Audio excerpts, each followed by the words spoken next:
Hindi ho pumapayag ang Diyos o ang Biblia na maglingkod tayo sa nilalang. Malaking kasalanan sa Diyos na sinasabi sa Biblia yung maglingkod sa nilalang. Ang kailangan paglingkuran ay yung lumalang. Find the truth.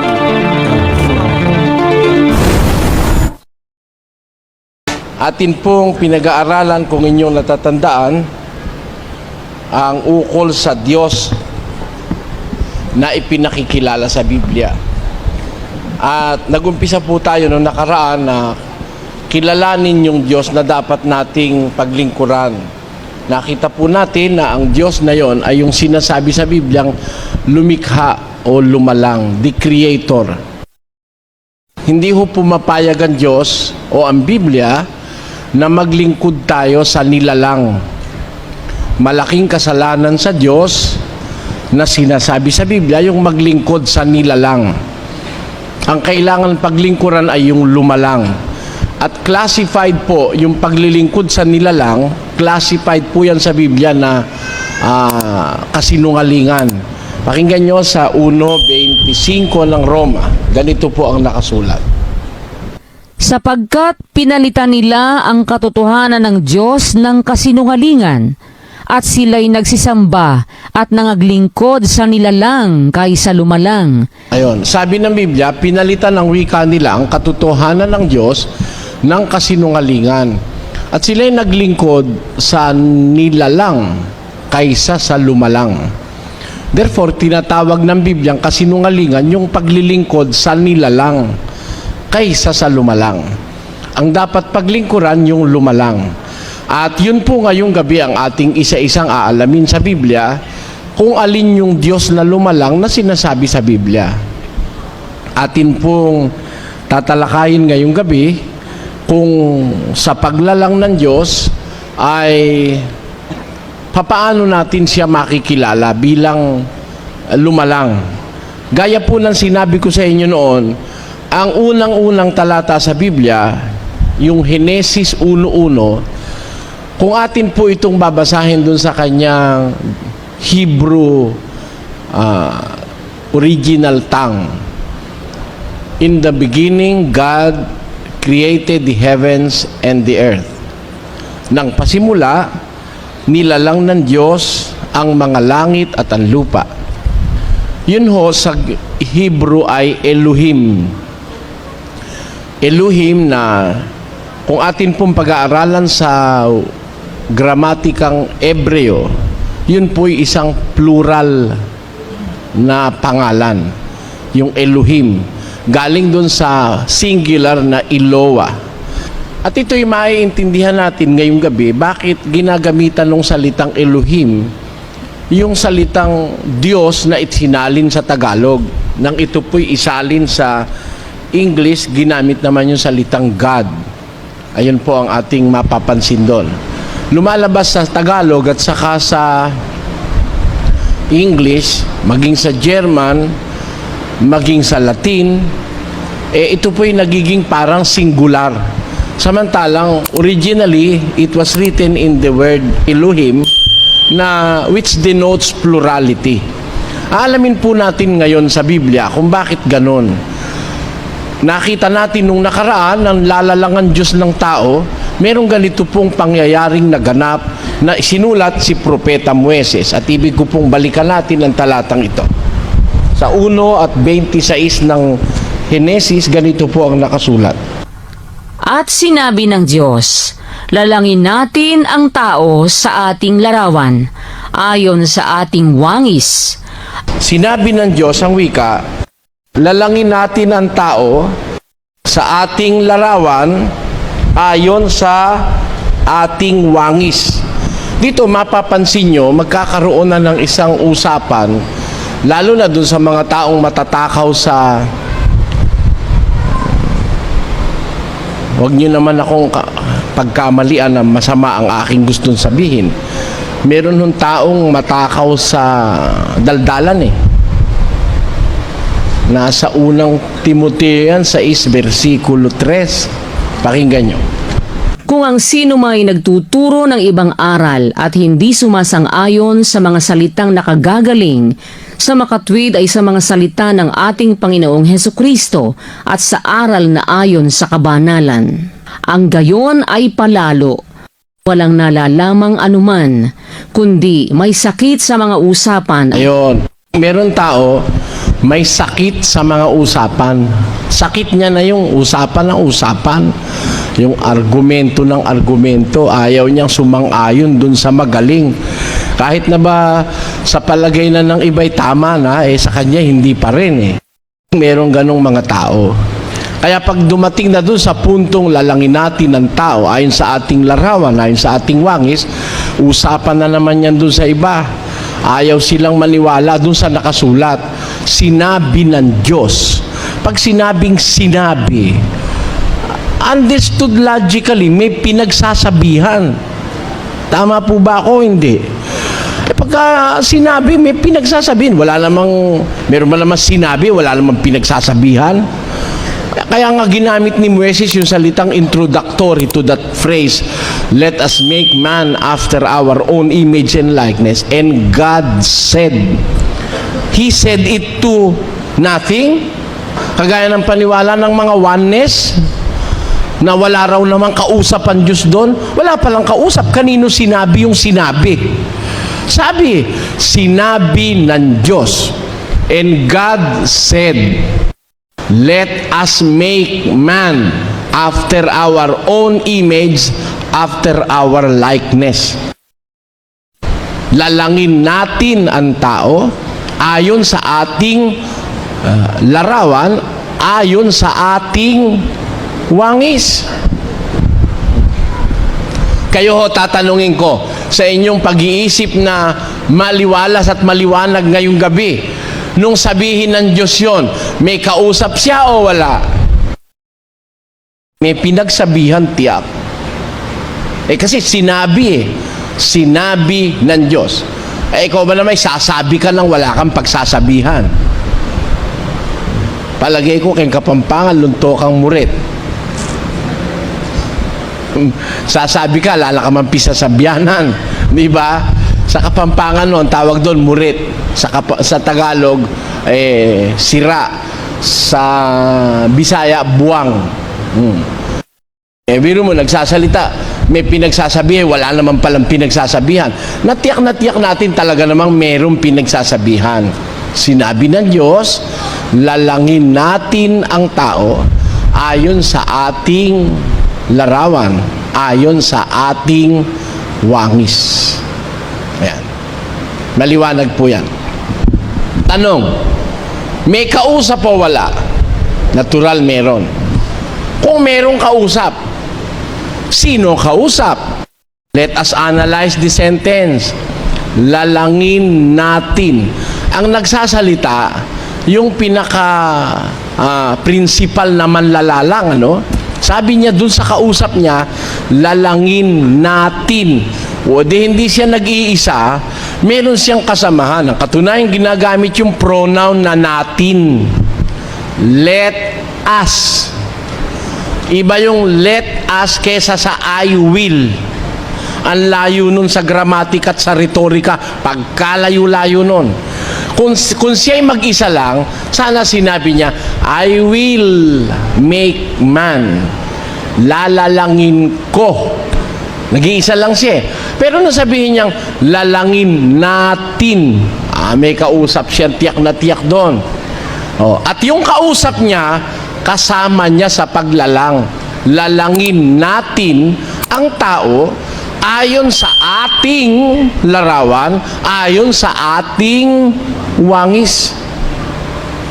Kaya, ang kinakausap niya, kasama niyang lalalang. Yan po.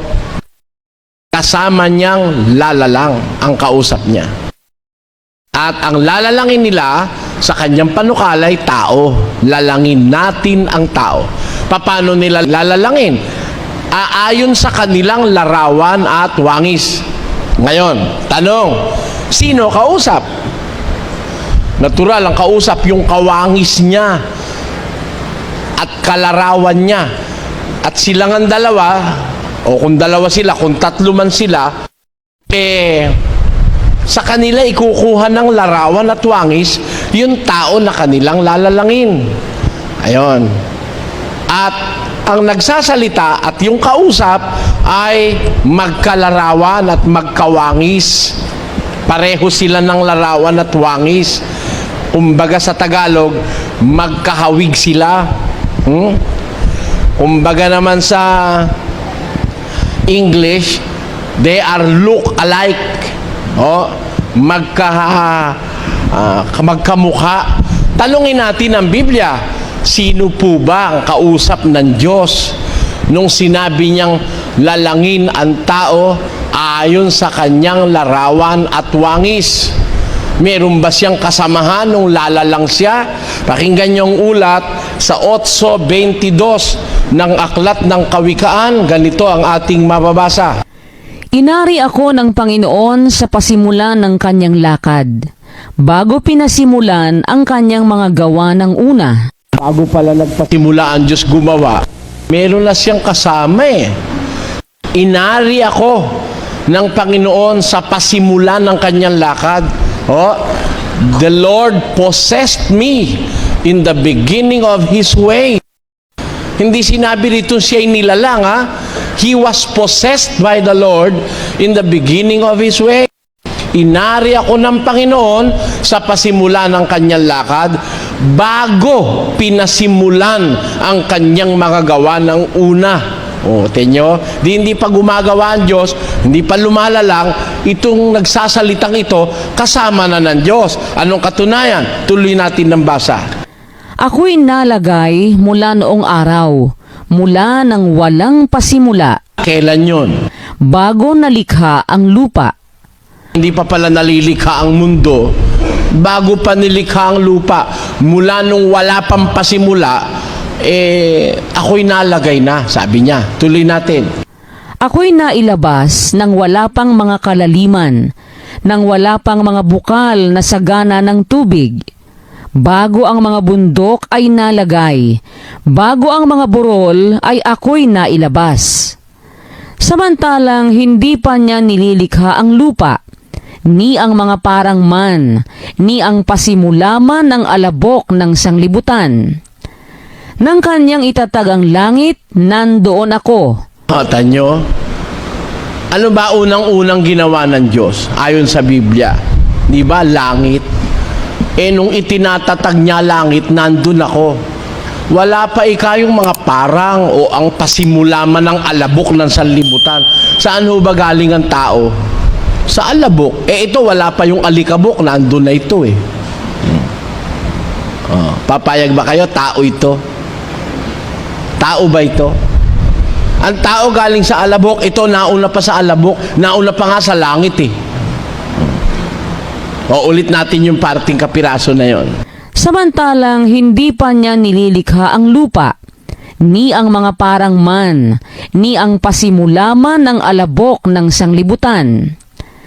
Nang kanyang itatag ang langit, nandoon ako. Nang siya'y maglagay ng balantok sa balat ng kalaliman. Nang kanyang pagtibayin ang langit sa itaas, nang maging matibay ang mga bukal ng kalaliman. Nang bigyan niya ang dagat ng kanyang hangganan upang huwag salangsangin ng tubig ang kanyang utos. Nang kanyang iayos ang mga patibayan ng lupa, nasa siping nga niya ako. Nasa siping siya Magkatabi sila Nang ilagay niya ang mga balantok sa balat ng kalaliman, nang pagtibayin niya ang langit sa itaas, nang bigyan niya ang dagat ng kanyang hangganan upang huwag salangsangin ng tubig ang kanyang utos, nang kanyang iayos ang patibayan ng lupa, nasa siping niya ako. Gaya ng matalinong manggagawa. Ito palang kasama ng Diyos, kasama niyang manggagawa, creator, manggagawa. Ako'y nasa siping niya gaya ng matalinong manggagawa na nagagalak na lagi sa harap niya. Kita mo, yung pala inspirasyon ng Diyos Ako ang kanyang ligaya. na nagagalak na lagi sa harap niya. Gusto ko lang basahin ito sa English, mga kababayan, para madali-dali yung personification sa inyong isip nitong binabasa nating talata sa Proverbs verse 22 of chapter 8. Pakinggan nyo ang sinasabi rito, mga kapatid, lalo na doon sa hindi masyadong bihasa sa Tagalog. Sabi rito, "The Lord possessed me in the beginning of His way, before His works of old. I was set up from everlasting, from the beginning, or ever the earth was. When there were no depths, I was brought forth, when there were no fountains abounding with water. Before the mountains were settled, before the hills was I brought forth. While as yet He had not made the earth, nor the fields, nor the highest part of the dust of the world, when He prepared the heavens, I was there." Kita mo na. When He prepared the heavens, I was there. When He set a compass upon the face of the depth, when He established the clouds above, when He strengthened the fountains of the deep, when He gave to the sea His decree, that the waters should not pass His commandment, when He appointed the foundations of the earth, then I was by Him, as one brought up with Him, and I was daily His delight, rejoicing always before Him. Kaya ito po ay isang deklarasyon ng isang kalagayan or being na kasama ng Diyos before the creation, bago pa lumikha ang Diyos, bago pa ginawa ng Diyos ang langit, kasama niya na ito. Sino ho ito ho? Sino ito? Pakinggan nyo, itataas natin 8:22 yung binasa, no? Itaas natin sa 12 kung sino yung nagsasalita na yan. Akong karunungan ay tumatahan sa kabaitan. Ang nagsasalita pala rito yung karunungan ng Diyos, yung wisdom of God. Kung Biblia ang ating kukonsultahin, sino ba itong karunungan ng Diyos? Na bago pa lumalang ang Diyos, kasama na ng Diyos itong karunungang ito. Sino kaya ito?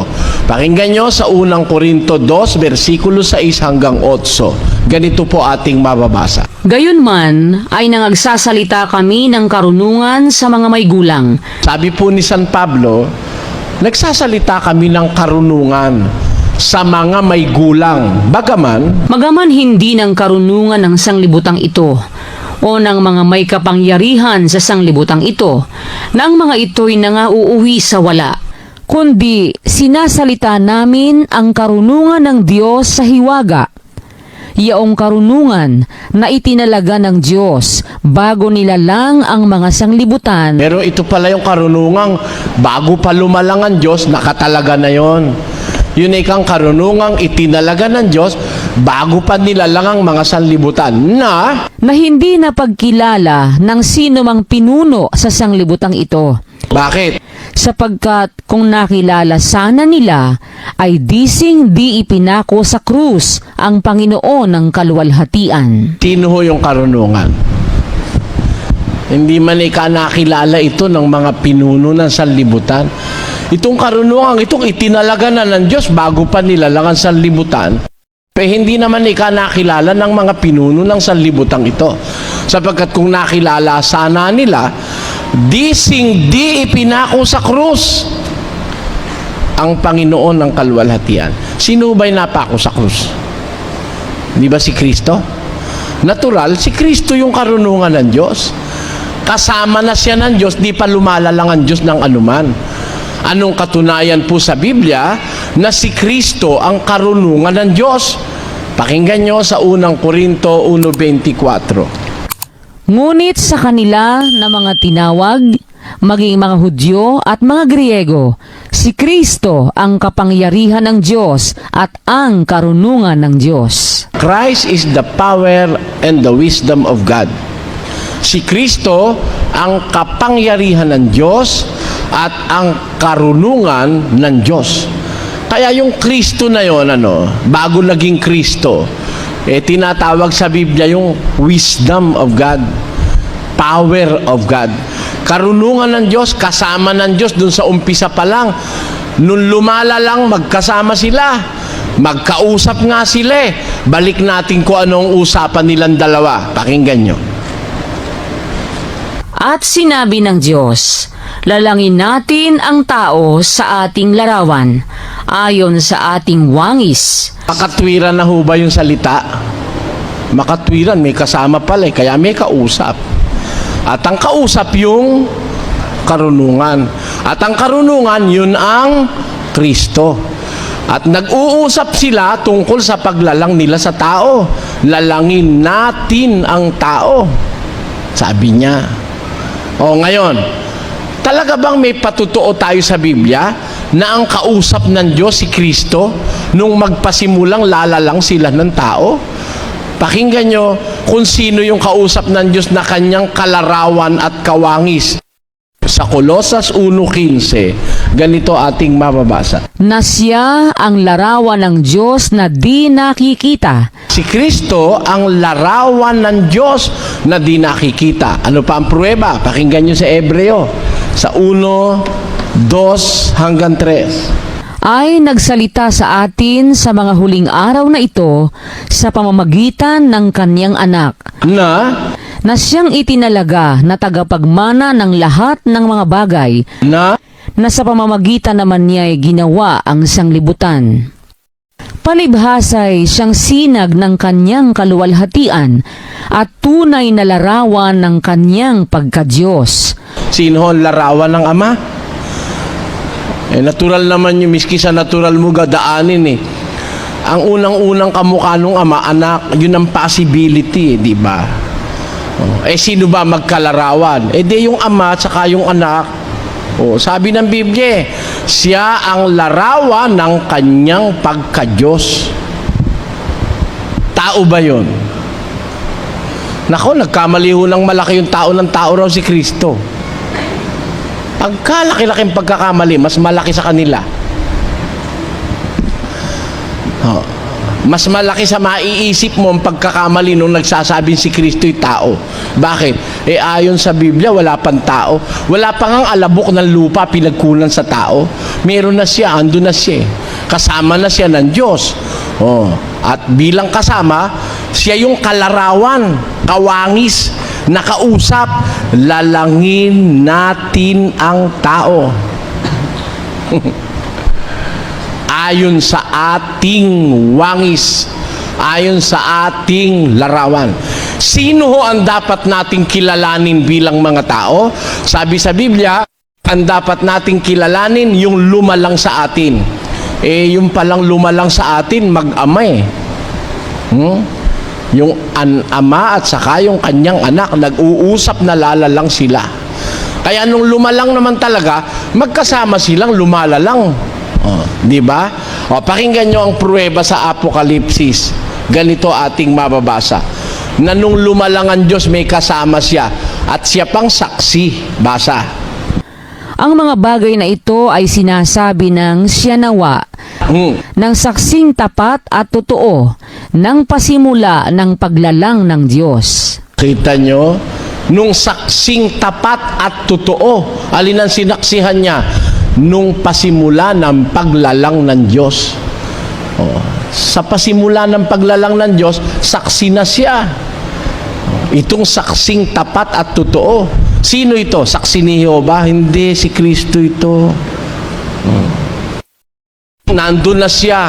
Bago pa nilalang ang langit. Bago niya nilalang ang lupa. Nandun ako, sabi niya. Kaya masasabi siya saksi. Nandun. Ang saksi ni Jehovah lang naman, kung minsan saksi raw sila, wala naman sila sa pangyayari.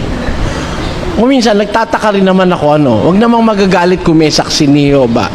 Paano ka naman kaya naging saksi? Wala ka naman sa pangyayari. Siyempre, ang saksi nandun. Nakakita, naka-witness, nakarinig. Yun ang saksi paano ka naging saksi? Hindi mo naman nakita si Jehovah. at wala namang ginawa si Jehovah nasaksihan mo man lang kahit isa.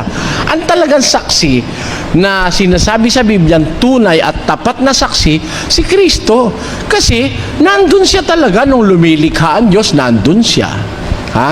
Nagpaplano pa lang, magkasama na silang nagpaplano, lalangin natin ang tao ayon sa ating larawan, ayon sa ating wangis. Hindi ba tama yon? Kaya mga kabayan, ang lumalang sa tao, mag-ama. Mag-ama po yan. Meron ho ba tayong pruweba? Basa sa 34 ng Aklat ng Kawikaan. Pakinggan yon, sabi sa kasulat. Sino ang sumampa sa langit at bumaba? Meron bang taong makakasampa sa langit at bababa? Wala nun. Sumampa at bumaba. Tuloy. Sino ang pumisa ng hangin sa kanyang mga dakot? Meron bang tao makakapisa ng hangin sa kanyang dakot? Ha? Pwede mo bang yung hangin dakutin? Wala nun. Iisa lang makakagawa nun. Tuloy. Sinong nagtali ng tubig sa kanyang kasuotan? Sino makakagawa ang tubig panali? Wala rin nun. Sino ba yon? Tuloy natin. Sinong nagtatag ng lahat ng mga wakas ng lupa? Sino nagtatag ng lupa? Tuloy. Ano ang kanyang pangalan? At ano ang pangalan ng kanyang anak kung iyong nalalaman? Di mag-ama. Diba? Sino nagtatag ng lahat ng wakas ng lupa? Anong pangalan niya? Anong pangalan ng kanyang anak? Kung isa lang siya, ba't naman isasama pa yung anak? Parang oneness, siya rin daw. Ang ama raw si Jesus. Yung anak si Jesus pa rin. Paano naman nag-usap yung siya lang palang mag-isip, kinausap pa sarili niya? Mapakamali naman paniniwala niya, no? Kiliwaliwanag nung salita Ano sabi sa salita? Sino sumampa sa langit at bumaba? Sino nagtipo ng hangin sa kanyang mga dakot? Sino nagtatag ng lahat ng wakas ng lupa? Anong pangalan niya? At ano ang pangalan ng kanyang anak? Di mag-ama. Hindi ba mag-ama? Mag-ama yun. Ano ang pangalan niya? Ano ang pangalan ng kanyang anak? Di ama't anak ang tinutukoy. Kung iyong nalalaman. Ngayon, kung hindi mo alam, hindi naman kita masisisi. Bakit? Meron talagang hindi makakaalam yan Pakinggan nyo sa 2 Korinto 4:4. Na binulag ng Diyos ng sanglibutang ito. Si Satanas po ang tinatawag sa Bibliang Diyos ng sanlibutan meron siyang binulag. Pakinggan nyo, ulitin natin. Na binulag ng Diyos ng sanglibutang ito ang mga pag-iisip ng mga hindi nagsisisampalataya upang sa kanila'y huwag sumilang ang kaliwanagan ng ebanghelyo ng kaluwalhatian ni Kristo na siyang larawan ng Diyos. Maliwanag po ba yon? Meron talaga hindi makakaintindi nun kasi bulag Ang tao pag bulag, tapatan mo man ng spotlight, madilim pa rin. Bulag itong mga taong ito, bulag talaga ito Sino ba itong mga bulag na ito? Pakinggan nyo kung sinong at anong bumulag dito. 56 Gs ng Isaias. Pakinggan nyo nakasulat. Ang kanyang mga bantay ay mga bulag. Silang lahat ay walang kaalaman. Silang lahat ay mga piping aso. Sino yung mga aso na yan? Bulag. Oo, ang mga aso ay matatakaw. Sila'y kailanman ay walang kabusugan. At ang mga ito ay mga pastor na hindi nakakaunawa. Pastor pala yun mga ngaral na hindi nakakaunawa. Bulag nga. Hindi nga makikita. Bakit? Biro mo kay liwanag, tinatanong alam mo ba kung sino siya? Anong pangalan niya? Anong pangalan ng anak niya? O di mag-ama. Tapos sabi naman niya, siya rin yun. Siya rin pala Paano naging anak na ama pa? Katakot-takot ka. Mag-ama nga Ano pangalan niya? At, kaya nga may iba pa At, ano ang pangalan ng kanyang anak? Kung nalalaman mo. Ba't hindi mo alam? Bulag ka kasi Ako man, pag bulag, hindi ko rin alam yun. Binulag ika ng Diyos ng sanlibutan na si Satanas ang pag-iisip ng hindi sumasampalataya upang sa kanila huwag sumilang ang kaliwanagan ng ebanghelyo. Kaya, kahit kay liwaliwanag na ebanghelyo, hindi mo naman maintindihan eh. Pagka bulag ang isip mo, nabulag ka ng demonyo. Yan po. Kaya dito sa ating pinag-aaralan, mga kababayan, makikita nyo, nang lumalang ang Diyos, may kasama siya. At ang kasama niya, walang duda, yung kanyang anak. Meron pa ba siyang ibang kasama? Bukod sa anak, meron pa siyang ibang kasama? Pakinggan nyo sa 1:1 ng Henesis, tutuloy natin sa 2. Nang pasimula ay nilikha ng Diyos ang mga langit at ang lupa. At ang lupa ay walang anyo at walang laman. At ang kadiliman ay sumasa ibabaw ng kalaliman. At ang Espiritu ng Diyos ay sumasa ibabaw ng tubig. Ayon. In the beginning, God created the heavens and the earth was without form and void, and darkness was upon the face of the deep, and the Spirit of God moveth upon the face of the waters. Meron pong kasama pa palang isa eh, yung Espiritu ng Diyos. Ang Espiritu ng Diyos ay gumagalaw sa ibabaw ng tubig. Kaya may Espiritu pa pala ng Diyos eh. Bukod dun sa anak na siyang karulungan ng Diyos, meron pang Espiritu ng Diyos. Ano naman kaya ang papel ng Espiritu? Pakinggan nyo sa 104:30 ng awit, ganito nakasulat. Iyong sinusugo ang iyong espiritu, sila'y nangalalang, at iyong binabago ang balat ng lupa. Yung palang Espiritu ang interior designer eh, no? Ha? Sinusugo mo ikaw ang iyong espiritu, nalalalang sila. Binabago mo ang anyo ng lupa. Kaya yung itsura ng lupa, yung terrain, ano? Yung nagporma ng mga plateau, ng mga mountains, ng mga kung ano-ano, yung pala'y gawa ng Espiritu Santo yun eh.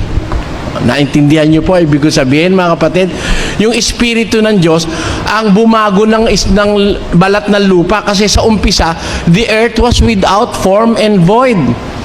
Nang pasimula, ang lupa walang anyo at walang laman. Kaya ang nagporma ng kung ano-anong mga terrain at saka mga hugis ng mundo, ang Espiritu Santo. Alam niyo ba kung alin ang pinakamataas na bundok sa mundo? Alam niyo po ang pinakamataas na bundok sa mundo? Siguro alam niyo. Baka ayaw niyo, baka gusto niyo akong tulungan. Alam niyo po ba ang pinakamataas na bundok sa mundo? Ha? Meron nagsasabi Mount Everest. Hindi ho yung Mount Everest ang pinakamataas na bundok sa mundo. Highest peak on earth ang Mount Everest. It has attained the highest peak on earth. Pero hindi yun ang pinakamataas na bundok sa mundo. Ang pinakamataas na bundok ko sa mundo ay nakalubog sa dagat at ang pinakadulo niya nasa Hawaii. Yun po. Pinakamataas na bundok sa mundo. Pero the highest peak on earth is Mount Everest. Pero hindi yun ang pinakamataas na bundok. Dahil kung yung bundok na nasa ilalim ng Pacific Ocean, iaahon mo, mas mataas siya sa Mount Everest. Sino may gawa nun? May bundok sa dagat, may bundok pa sa ibabaw. Ang Espiritu. Sinusugo mo ang Espiritu at nalalalang sila. At iyong binabago ang anyo ng lupa. Kaya alam nyo, kagamakailan, no? Diba? Nabago anyo ng Pampanga. Naging Sahara Desert yung Bacolod at saka yung sino may gawa nun? Akala nyo ba basta tao lang, kalikasan lang? Sa iba, kalikasan lang, kalikasan. Puro ka kalikasan, puro ka nature. Ayaw ka nang maniwalang there is somebody above nature. Who can control nature? Yun nga yung Diyos eh. At meron siyang kasama, si Kristo, yung kanyang anak, at Espiritu Santo na kanyang inuutusan para baguhin ang anyo ng lupa. Ayan. Ilan na ho ang nabasa natin na magkakasama ng lumalalang. Tatlo na. Ilan ho ang lumalalang? Tatlo na. Si Kristo, manlalalang din. Yung Espiritu Santo, manlalalang din. Yung Ama, manlalalang din. Tatlo. Di ba? Yan po sinasabi sa Biblia. Kaya naman, kung ang tao ay gustong magbalik loob sa Diyos at gustong magpasakop sa kanyang kabutihan at sa kanyang kautusan, kailangan pasakop sila sa tatlo. Alin yon? Basa, 28:19. Dahil dito, magsiyaon nga kayo at gawin ninyong mga alagad ang lahat ng mga bansa na sila inyong bautismuhan sa pangalan ng Ama at ng Anak at ng Espiritu Santo. Ilan ho ang sasakop sa tao sa bautismo? Baptizing them in the name of the Father and of the Son and of the Holy Spirit. Oh. Tatlo nga eh. Oh, marunong naman kayo magbilang, di ho ba? Ama, Anak, Espiritu Santo. Ilan ho? Tatlo. Tatlo naman talaga eh. Meron ho ba tayong pruweba na tatlo nga sila? Tatlo nga. Basa. Sa 3:16 ni Mateo. Pakinggan nyo nakasulat. At nang mabautismuhan si Jesus, Ito, isang senaryo ito. Ito si Jesus, binautismuhan ni Juan Bautista. Nung mabautismuhan na to si Jesus, sino ba si Jesus? Yung anak, di ba? Nagkatawan tao. Ito na si Jesus, binautismuhan. Ay, pagdakay umahon sa tubig. kabautismo sa kanya, umahon siya.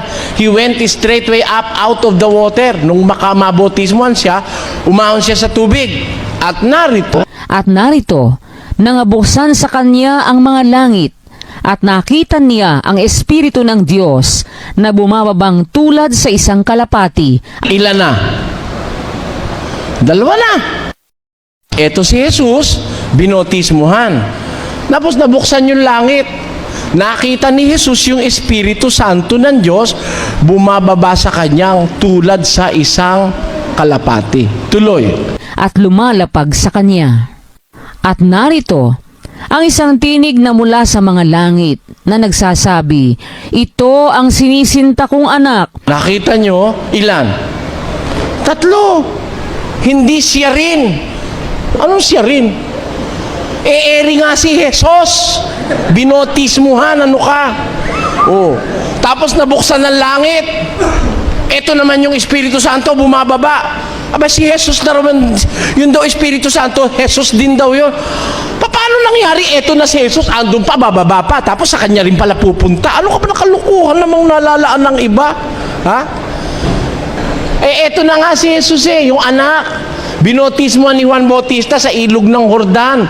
Nung mabotismuhan, nabuksan ng langit, ito ngayon yung Espiritu Santo, bumababa sa kanya, lumalapag pa sa kanya. Ilan na? Dalawa na.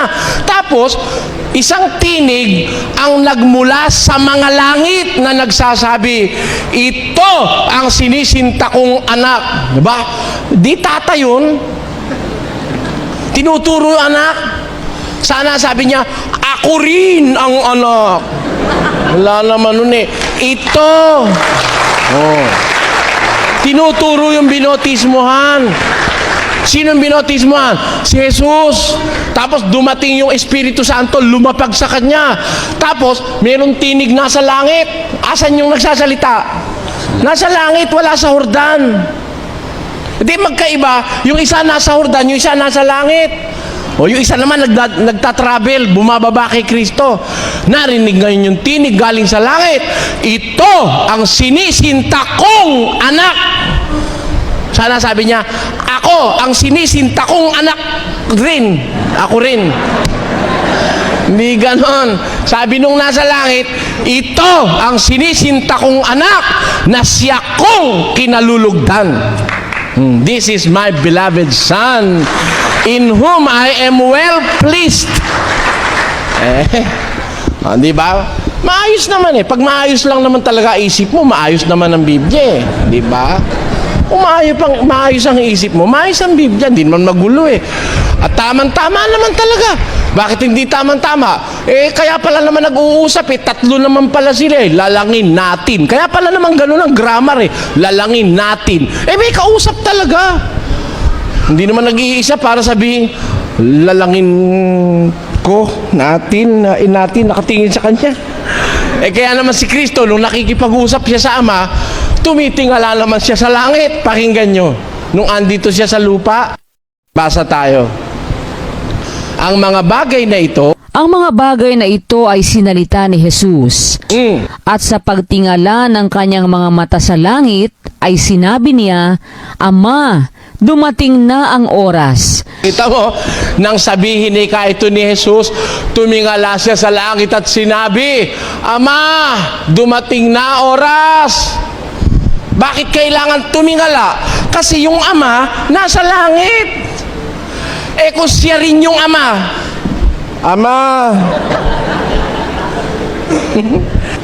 titingala pa sa langit, siya rin pala yun. Ano ka? Di ba? Ang salitang ito'y sinalita ni Jesus, pagtingala ng kanyang mata sa langit ay sinabi, Ama, dumating na oras. Asan yung Ama? Nasa langit. Hindi naman kagaya ng paniwala na iba, ang Diyos daw, kahit saan nandun. Kahit saan pala nandun. Ba't naman si Kristo'y titingala pa, di yumuko na lang. O kaya tumagilid, o kaya gumanon. Ama namin, kahit saan nandun ka. Wala namang ganun Wala nun. Ang sabi ni Kristo, manalangin kayo ng ganito, Ama namin, nasa langit ka. Our Father who art in... Tayo nyo? Nasa langit yung isa. Yung isa nasa ilog ng Jordan. Yung isa naman nagtatravel. Ilan? 3. May katwiran bang mag-usap? Lalangin natin. Meron bang katwirang mag-usap ng ganon? Grammatically correct, rhetorically correct, historically correct, and biblically correct. Lahat ng correct na correct. Yung iba, sa kanila, grammatically wrong. Bakit? Siya lang mag-isa, may kinausap siya, sarili niya rin. Rhetorically wrong. Grammatically wrong. Natin. Siya lang pala mag-isa, ba't natin? Us. Sana I. Let us. Sana I will. Hindi let us. Nakalagay sa Biblia, let us That is grammatically correct. And it is rhetorically correct. And it is quantitatively correct. Sa lahat mo ng paraan na badaanin, tama yung nasa Biblia Kung naintindihan mo. Ngayon, kung papalagay mo, siya lang mag-isa. Nagsasalita siya mag-isa. Kinakausap niya sarili niya. Tapos sinasabi niya natin. Palagay ko, nating ang mararating mo niyan. Biro mo, sinakausap niya, siya rin mag-isa. Napakamali.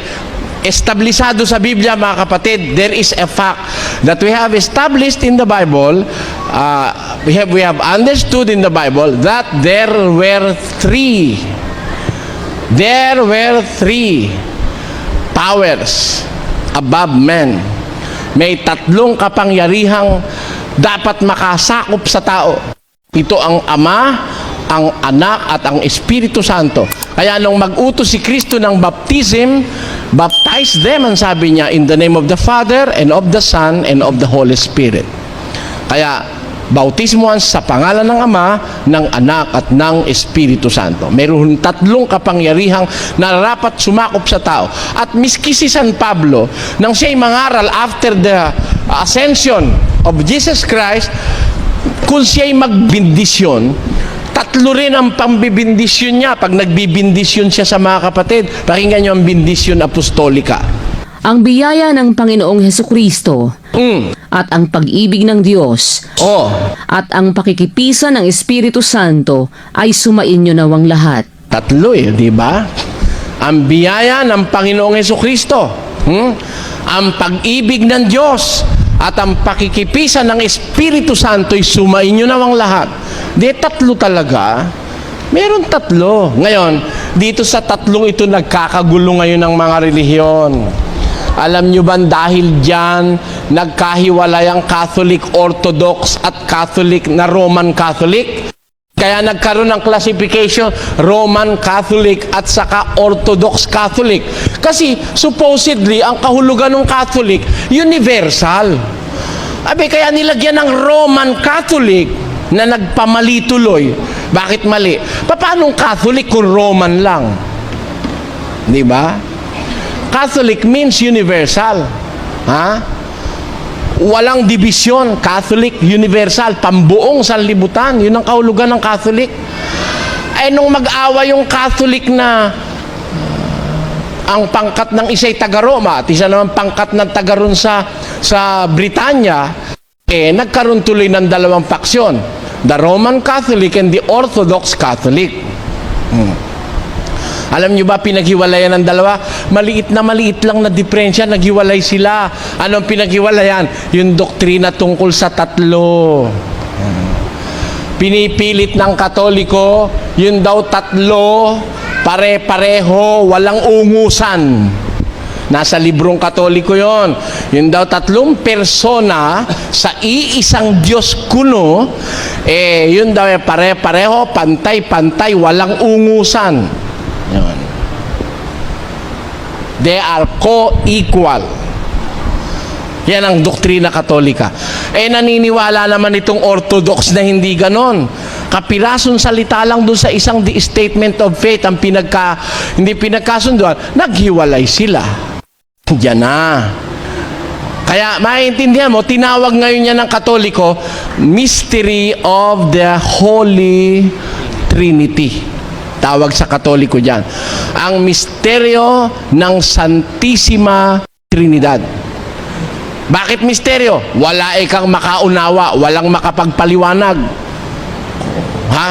Kasi tatlong persona sa isang Diyos, walang pagkakaungusan.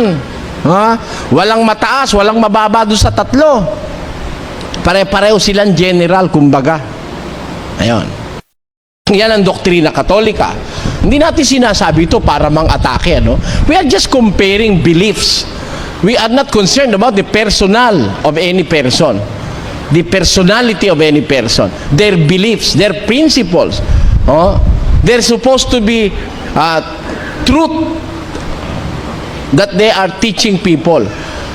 Sabi naman, yun daw, ang Diyos, isa lang daw ang Ama.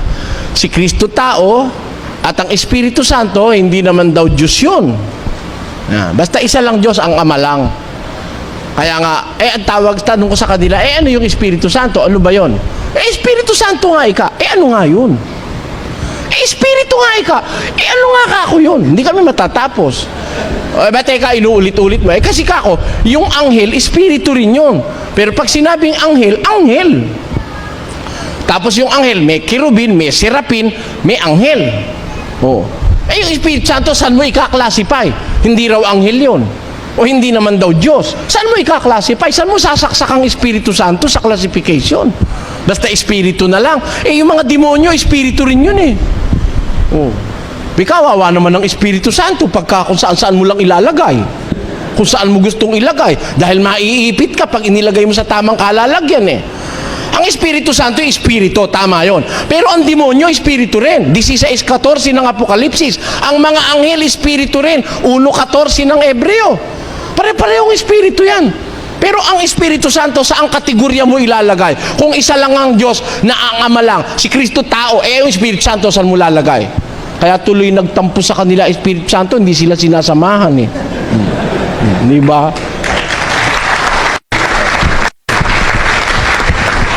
Baka akala nyo marunong magtampo Espiritu Santo. Akala nyo. Basa. Epeso. Napagtampuhan tuloy sila. Kaya sila wala kasamang Espiritu Santo eh. Basahin natin. At huwag ninyong pighatiin ang Espiritu Santo ng Diyos. Kita mo, huwag niyong pipighatiin ang Espiritu Santo ng Diyos.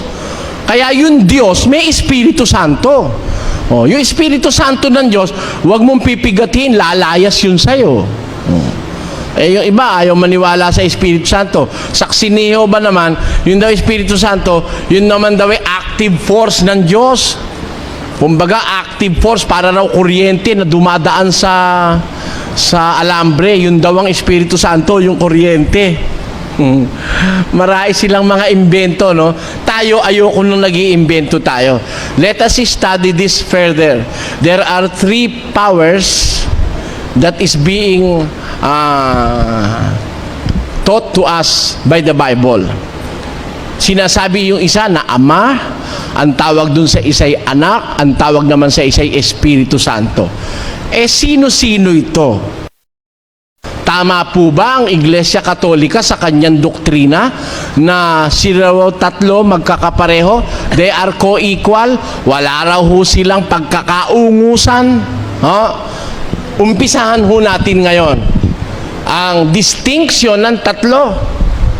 Kaya lang hindi ho natin matatapos to, tatapusin na natin sa puntong ito. Pero bibigyan ko muna po kayo ng idea tungkol sa distinction ng tatlong sinasabi sa Biblia. Ama, Anak, at Espiritu Santo. Tingnan natin, yung bang Ama, Anak, at saka Espiritu Santo, are they co-equal? Wala ba silang pagkakaungusan gaya ng doktrina Katolika? Pakinggan nyo sa 14 ng Juan, ganito po ating mababasa. Sapagkat ang Ama ay lalong dakila kaysa akin.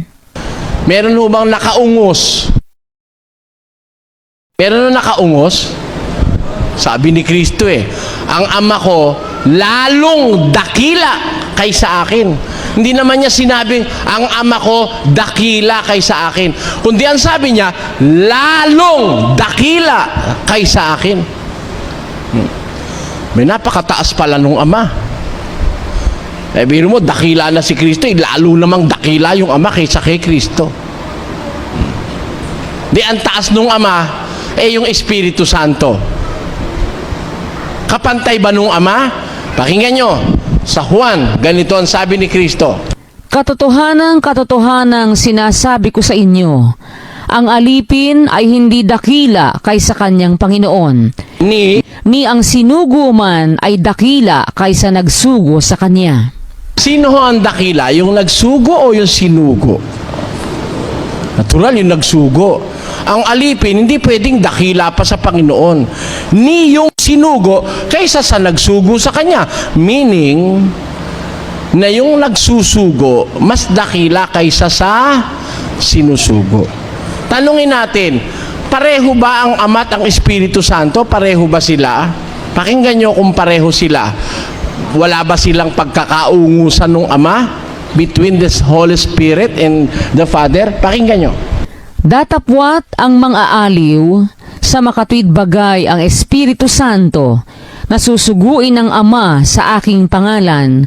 Ano ginagawa ng Ama sa Espiritu Santo? Sinusugo. Sino ang dakila? Yung nagsugo o yung isinugo? Sabi ng Biblia, dakila yung nagsugo. Therefore, totoo yung sabi ni Kristo na ang Ama dakila kaysa sa Kanya at mas dakila kaysa Espiritu Santo. Bakit? Kasi sinusugo lang ng Ama yung Espiritu Santo Wala ka namang mababasa sa Biblia na sinusugo naman ng Espiritu Santo yung Ama. Para pantay sana, no? Wala Laging ang nagsusugo sa Espiritu Santo yung Ama. Kaya, establisado na ang Ama mataas kaysa sa Espiritu Santo. Ang Ama'y mataas kaysa kay Kristo. Ngayon, ating alamin, sino naman na mataas kay Kristo at saka ang Espiritu Santo? Pakinggan nyo kung sino mataas dun sa dalawa. Datapwat pagparito ng mga aaliw na aking susuguin sa inyo. Ayon, yung palang mang-aaliw na siyang Espiritu Santo, sinusugo rin ni Kristo. Therefore, mataas naman si Kristo kaysa sa Espiritu Santo. Nakita nyo? Ngayon, paano yun? Tanong, sa Biblia ho ba may misteryo? Meron ho bang misteryo? Pakinggan nyo sa Colosas 2:2. Upang mga aliw ang kanilang mga puso sa kanilang pagkakalakip sa pag-ibig at sa lahat ng mga kayamanan ng lubos na katiwasayan ng pagkaunawa, upang makilala nila ang hiwaga ng Diyos. May hiwaga pala naman talaga Hindi yung Diyos ang hiwaga. May hiwaga ang Diyos. Hindi siya ang hiwaga, kundi meron siyang hiwaga, the mystery of God. Ngayon, yung mystery na yun ba? Mystery ba talaga yun? Pakinggan nyo sa Roma 16. Ganito ating mababasa. At ngayon, sa Kanya na makapangyarihan, na sa inyo'y makapagpapatibay ayon sa aking ebanghelyo at sa pangangaral ni Hesukristo, ayon sa pahayag ng hiwaga na natago sa katahimikan ng panahong walang hanggan.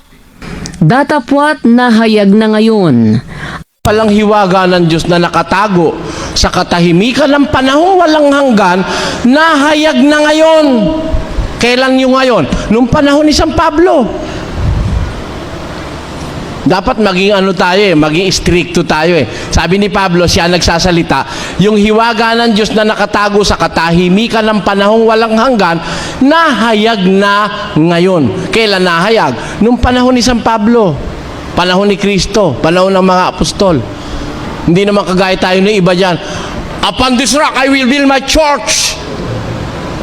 Sino kaya ang church na yan? Tayo yan.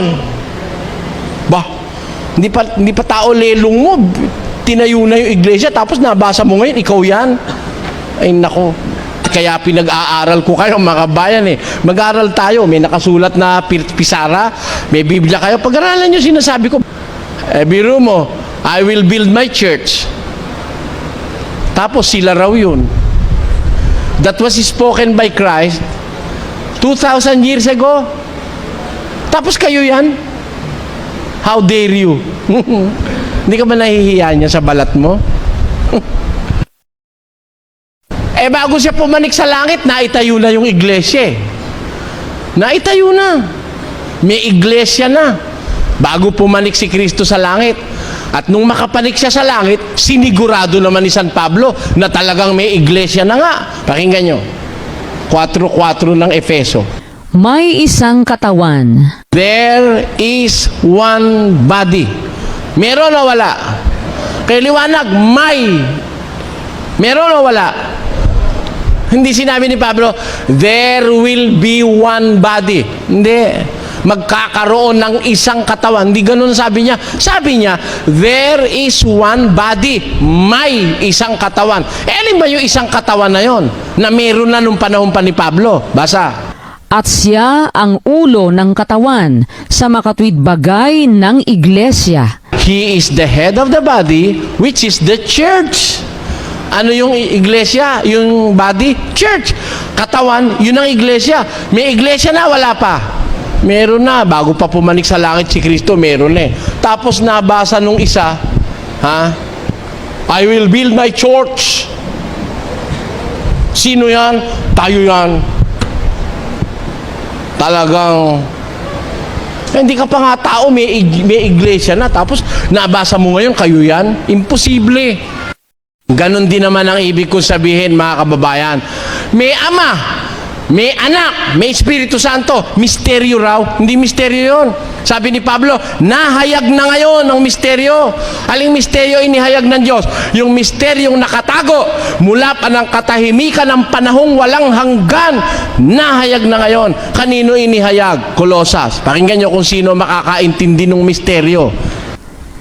Maging ang hiwaga na inilihim sa lahat ng panahon at lahi, datapwat ngayoy ipinahayag sa kanyang mga banal. Ang misteryo ng Diyos, ipinapahayag sa kanyang mga banal, dun sa mga holy people of God, sa mga banal na tao ng Diyos, dun ipinahayag ang kanyang misteryo. Kaya tandaan nyo mga kapatid, walang misteryo kung Biblia pag-uusapan, ipinahayag na yung misteryo. Ano yung misteryong ipinahayag? Yung lahat ng misteryong natago sa katahimikan ng panahong walang hanggan, sabi ni San Pablo. Ngayon, alamin natin, is there such a thing as mystery of the Holy Trinity? Misteryo ng Santissima Trinidad? Alamin natin, sino yung Ama? Sino yung Anak? Sino yung Espiritu Santo? Babago ko ng tanong. Alamin natin, ano yung Ama? Ano yung Anak? Ano ang Espiritu Santo? Pagkatapos natin tanungin kung ano yung Ama, ano yung Anak, ano yung Espiritu Santo, susunod natin tanong, sino yung Ama, sino yung Anak, at sino yung Espiritu Santo? Payag kayo mga kapatid? Let us study this in the Bible elaborately. Aalamin natin yung tatlo. Pare-pareho ba yung tatlo na yon o magkakaiba? Magkakapantay ba o magkakaiba? Ano pangalan ng ama? Ano naman ang pangalan ng anak? Sabi nung iba, ang pangalan ng ama, Yahoo! Meron nung ngayon, may papel ako, ang pangalan daw ng ama, Yahoo! And sabi naman nung iba, ang pangalan daw ng ama, Jehovah. Sabi naman nung iba, ang pangalan daw ng ama, Yahweh. Sabi naman nung isa, Pinakyaw, Yahweh El Shaddai. Oh. Ang sabi naman nung isa, El Shalom. Ang sabi naman nung isa, Rosamundi. Yun daw ang pangalan ng Diyos. Sabi naman nung isa, ang pangalan daw ng Diyos, Uha! Uha!